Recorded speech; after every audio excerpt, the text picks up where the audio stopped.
Hello बच्चों, 12th RBC biology के अध्याय 16 में आज हम पढ़ते हैं कुछ महत्वपूर्ण परिभाषाएं।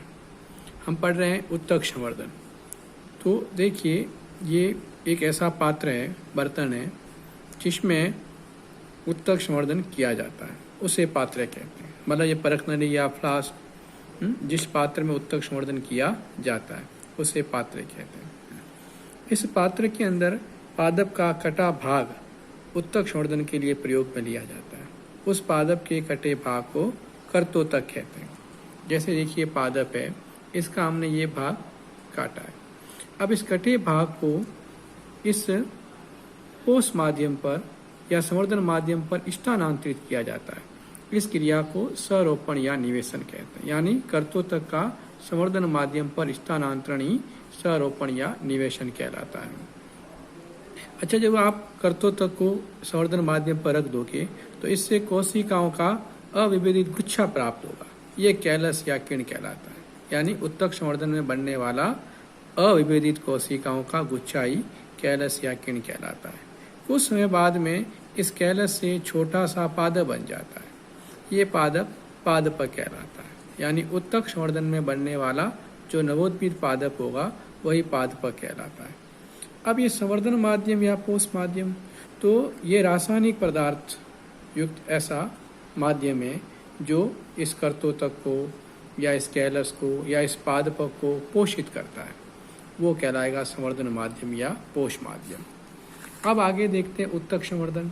तो कर्तोतक के पात्रीय संवर्धन द्वारा संपूर्ण पादप या उसका अंग या उत्तक बनाने की क्रिया ही उत्तक संवर्धन कहलाती है। यानी ये जो प्रक्रिया हम देख रहे हैं, जिसमें हमने कर्तोतक को पोष माध्यम पर रखा है, फिर उससे हम उसका कोई अंग बना सकते हैं, उत्तक बना सकते हैं, या पूरा का पूरा पादपक बना सकते हैं। ये क्रिया उत्तक संवर्धन कहलाती है।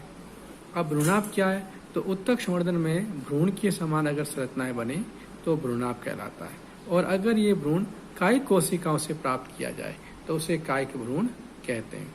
और अगर इस भ्रूण के चारों ओर संपुटीकरण कर दें, संपुट बना दें, आवरण बना दें, तो ये कृत्रिम बीज बन जाता है। अच्छा, क्लोन क्या सुनिए। तो ये जो पादपक है और ये जो पादप है और ये जो पादपक बना है, ये दोनों बिल्कुल एक जैसे होते हैं। तो इसका मतलब ये हुआ कि उत्तक संवर्धन में जो जनक से समान संतति प्राप्त होती है उसे ही क्लोन कहते हैं। जीव द्रव्यक, तो कोशिका भित्ति रहित पादप कोशिका को जीव द्रव्यक कहते हैं। जैसे ये अपन देख रहे हैं, ये लाल रंग की कोशिका भित्ति है। अब अगर इसकी कोशिका भित्ति हटा दें तो अभी जो कोशिका बनेगी ये जीव द्रव्यक कहलाएगी। निर्जमीकरण, इसमें क्या करते हैं, सूक्ष्म जीवों को समूल नष्ट करने की क्रिया निर्जमीकरण कहलाती है। सूक्ष्म प्रवर्धन, तो उत्तक संवर्धन में कम से कम स्थान पर और कम से कम समय में अधिक से अधिक पादप प्राप्त किए जा सकते हैं। इस क्रिया को सूक्ष्म प्रवर्धन कहते हैं। अब देखिए उत्तक संवर्धन प्रयोगशाला, तो ये वह स्थान है जहाँ पर उत्तक संवर्धन का कार्य होता है। इसमें कुछ कक्ष होते हैं, जैसे प्रक्षालन कक्ष, संवर्धन कक्ष, संवर्धन माध्यम निर्माण कक्ष, अभिलेख कक्ष, निर्जीवीकृत स्थानांतरण कक्ष। ऐसे कुछ कमरे इस प्रयोगशाला में बनाए जाते हैं। अच्छा, इसमें ग्रीन हाउस भी होता है। इसमें क्या करते हैं, ये जो आपने पादपक प्राप्त किया है, इस पादपक का दृढ़ीकरण करने के लिए ग्रीन हाउस का उपयोग किया जाता है। अब ध्यान रखना, पादप उत्तक संवर्धन प्रयोगशाला कभी भी ऐसे स्थान पर ना बनावें जहाँ सूक्ष्म जीव या कीट पतंगों या पादप बीज या उनके संग्रहण करने वाली प्रयोगशाला हो। इसके पास में कभी भी ऐसी उत्तक संवर्धन प्रयोगशाला नहीं बनानी चाहिए। अब देखिए, जो उत्तक संवर्धन प्रयोगशाला है उसके कार्य क्षेत्र और इसमें आवश्यक सुविधाएं और उपकरण के बारे में पढ़ते हैं। तो कांच के सामान का जो प्रक्षालन कक्ष होता है, इसमें पर्याप्त जल सुविधा होनी चाहिए, डिश वॉशर और ओवन होना चाहिए।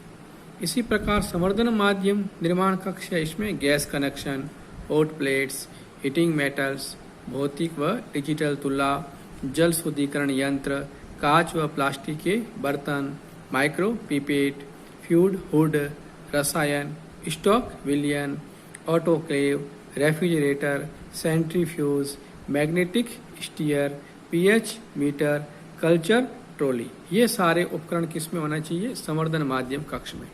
तो अभिलेख संबंधित कक्ष में मेज है, कुर्सी है, अलमारी है, रजिस्टर है, ये सब होने आवश्यक है।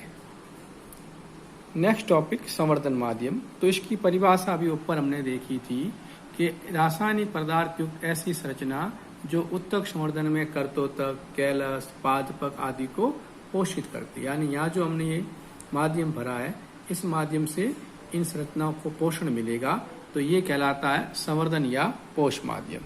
अच्छा, ये दो प्रकार का होता है, अर्धठोस और तरल। अर्धठोस पोष माध्यम है, इसमें सुक्रोज, अमीनो अम्ल, वशीय अम्ल, कार्बनिक अम्ल, अकार्बनिक पोषक, ऑक्सीजन और साइटोकाइनिन, इन सब को अगर अगार अगार नामक जेली में मिला दिया जाए तो बनता है अर्धठोस पोष माध्यम। और अगर इन सब को, यानी वही सुक्रोज, अमीनो अम्ल, वशीय अम्ल है, अगर इन सब को नारियल के पानी मिला दिया जाए तो बनता है तरल पोष माध्यम। अब देखिए उत्तक संवर्धन में क्या संरचना बनेगी, ये साइटोकाइनिन और ऑक्सीजन के अनुपात पर निर्भर करता है। यदि मध्यम साइटोकाइनिन और कम ऑक्सीजन लिया तो सिर्फ और सिर्फ कैलस बनता रहेगा और कुछ नहीं बनेगा। यदि उच्च साइटोकाइनिन और कम ऑक्सीजन ले लिया तो सिर्फ और सिर्फ और कैलस से फिर प्ररो बनेगा, तना पत्तियां वगैरह बनेगी, जड़ें नहीं बनेगी। यदि संवर्धन माध्यम में साइटोकाइनिन कम ले लें और ऑक्सीजन उच्च ले लें तो फिर उस कैलस से केवल जड़ें बनेगी, फिर प्ररोह का निर्माण नहीं होगा। और यदि साइटोकाइनिन ऑक्सीजन दोनों मध्यम मात्रा में ले लें तो फिर संपूर्ण पादपक बनेगा, मतलब जड़, तना, पत्तियां सब कुछ बनेगा।